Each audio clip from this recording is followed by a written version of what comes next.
On a freezing Christmas Eve, while the city glittered with warm lights and families rushed home carrying gifts, a woman wrapped in a torn, oversized coat stood silently beneath a flickering street lamp. People passed her without looking twice, whispering, "Homeless," under their breath, except for one man. A Navy SEAL, lean, quiet, disciplined, froze the moment he saw a tiny embroidered patch barely visible on her shoulder. A patch almost no civilian would recognize. A patch given only once, on a mission that was supposed to be classified forever. The SEAL stepped closer, his breath shaking as he whispered, "It can't be you, not after all these years." And what happened next would change both their lives, and the meaning of Christmas Eve, forever. Snow fell in soft, silent sheets over the city, coating the sidewalks in winter white and frosting the rooftops like icing on a forgotten cake.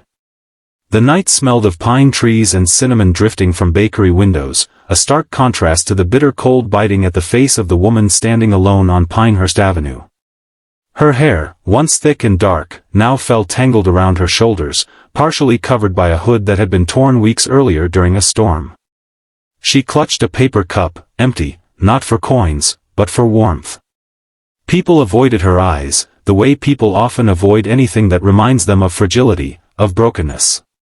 Couples laughed, children pointed at toy displays in windows, delivery drivers rushed by. To them, she was simply another shadow in the night.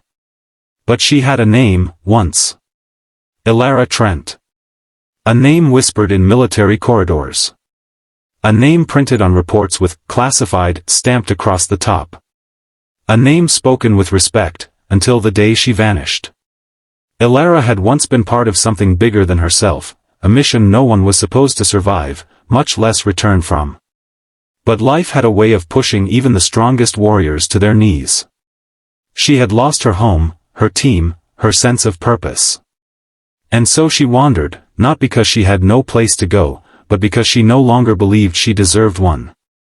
Across the street, at the entrance of a small cafe, stood a man with a strong jaw and eyes hardened by years of conflict.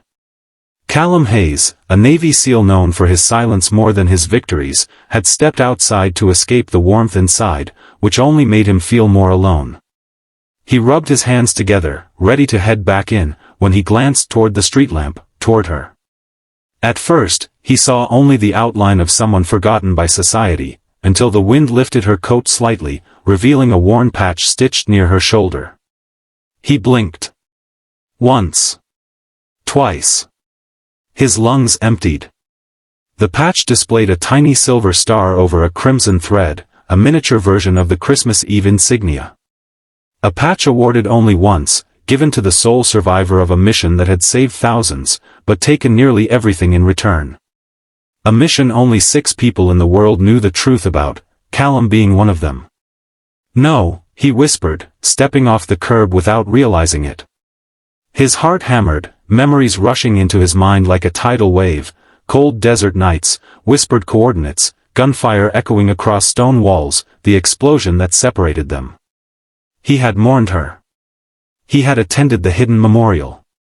He had believed she died on that mission. But she was standing right there. Elara felt someone approaching and instinctively drew back, ready to defend herself. But when she looked up, her eyes widened, not in recognition, but in exhaustion.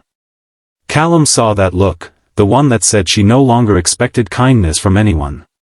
He stopped in front of her, voice trembling. "Elara. Trent?" She froze.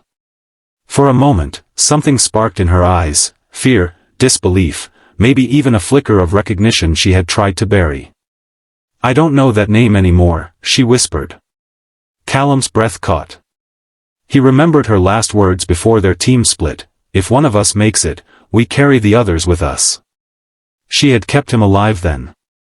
Now it was his turn. "Elara, you're not alone. Not anymore." She looked away, but he didn't. Because he knew. Because he had waited. Because no warrior deserved to fall alone on Christmas Eve. Callum gently removed his gloves, showing her his hands, not to intimidate, but to show he came with no threat. He had learned long ago that the first step to reaching someone lost wasn't force, it was vulnerability. The streets were loud around them, cars passing, people chattering, bells ringing from the Salvation Army stand nearby. Yet in the shallow pool of light under the street lamp, time seemed to pause. "Elara, it's me. Callum Hayes." Echo 2. "You saved my life." Her eyes flickered, and for a second, Callum saw the shadow of the soldier she once was, sharp, focused, alive. But then the recognition faded, replaced by a heavy sadness. "I'm not that person anymore," she murmured, turning slightly as if to walk away. "People look at me and all they see is someone broken. Someone homeless." Callum's jaw tightened. "You're not homeless. You're lost. And lost can be found." His word struck something inside her, something she had tried desperately to keep buried. She wrapped her arms around herself as the cold intensified, though Callum sensed it wasn't the weather she was shaking from. "I survived," she whispered. "But surviving isn't living. Every night I hear the echoes of that mission. Every Christmas Eve I see their faces. And I don't belong anywhere anymore." Callum stepped closer, soft but firm. "You belong with the people who remember who you truly are." She shook her head, voice cracking. "Everyone from that mission is dead." "Not everyone," he said quietly. Her breath caught. A fragile silence followed, broken only by the distant hum of the city. Slowly, she turned toward him, searching his face as though daring to believe what he said. "The patch," Callum reminded her gently. "Why are you still wearing it?" Her fingers drifted toward it unconsciously. "Because, it's the only proof that I was ever someone else." Callum nodded. "That patch isn't a reminder of who you were. It's proof of who you still are." Tears formed in her eyes, not dramatic tears, but the kind that come from a soul too tired to scream. She didn't wipe them away. For the first time in years, she let someone stand beside her without stepping back. "Come with me," Callum said. "There's a place warming meals inside. People who won't stare. People who won't judge." "Not tonight." Elara hesitated. She wasn't afraid of the cold or hunger, she was afraid of hope. Hope had always cost her too much. But as she looked at him, really looked, she saw the same determination she had once trusted with her life. Just then, a gust of wind swept past, making the Christmas Eve patch flutter against her coat. And something in that small motion reminded her of the promise she once made on a rooftop halfway across the world: "If one of us makes it, we carry the others with us." She gave the smallest nod. Callum smiled, not triumphant, but relieved. Together, they stepped out of the cold, leaving the street lamp behind, carrying not just the weight of their past, but the possibility of something neither had expected to find again on Christmas Eve: belonging.